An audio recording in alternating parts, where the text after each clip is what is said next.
সকালে ঘুম ভাঙল মায়ের ডাকে। অয়ন, আর কত ঘুমাবি? এবার ওঠ, তোর জন্য গরম গরম লুচি আর আলুর দম বানিয়েছি। মায়ের হাতের সেই লুচি আর আলুর দমের গন্ধ আজও আমার নাকে লেগে আছে। কিন্তু আজ আর সেই লুচি বা আলুর দম কেউ বানায় না। সেদিন ছিল আমার জীবনের সবচেয়ে সাধারণ দিন। কলেজ থেকে ফিরে দেখি মা বারান্দায় বসে সূচিকর্ম করছেন। তার মুখে এক অনবিল হাসি। কিরে, আজ এত তাড়াতাড়ি এলি যে? আমি মাকে জড়িয়ে ধরে বললাম, মা, আজ একটা ভালো খবর আছে। মা খুব আগ্রহ নিয়ে জিজ্ঞেস করলেন, কি খবর? আমি বললাম, আমি একটা চাকরি পেয়েছি। তোমাকে আর কষ্ট করে কাজ করতে হবে না, এবার আমি সব দেখব। মায়ের চোখে জল চলে এলো।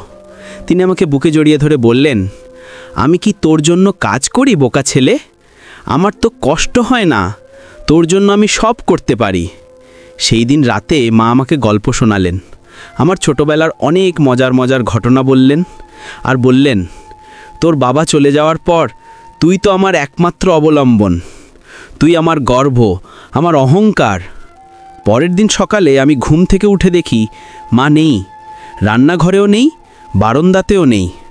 প্রথমে ভাবলাম মা হয়তো বাজারে গেছেন, কিন্তু অনেকক্ষণ পরও যখন তিনি ফিরলেন না, তখন আমার মনে কেমন যেন ভয় ঢুকে গেল। প্রতিবেশীদের জিজ্ঞেস করলাম, তারাও কিছু বলতে পারলেন না। সারা শহরে মাকে খুঁজে বেড়ালাম, কিন্তু কোথাও মায়ের কোনো খোঁজ পেলাম না। রাতে যখন ক্লান্ত হয়ে বাড়িতে ফিরলাম, তখন পুলিশের একটি গাড়ি এসে দাঁড়ালো। পুলিশ অফিসার আমাকে বললেন, স্যার, আপনার মায়ের মৃতদেহ পাওয়া গেছে।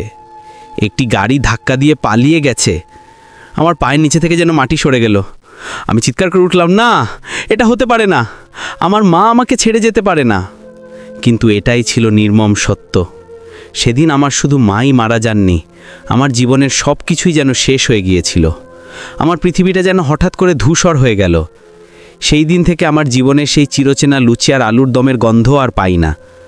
প্রতি রাতে ঘুমোতে যাবার আগে মায়ের ছবিটার দিকে তাকিয়ে আমি বলি, মা, আমি তোকে অনেক ভালোবাসি, আর তোর সেই লুচি আর আলুর দমও তুই কি শুনতে পাচ্ছিস?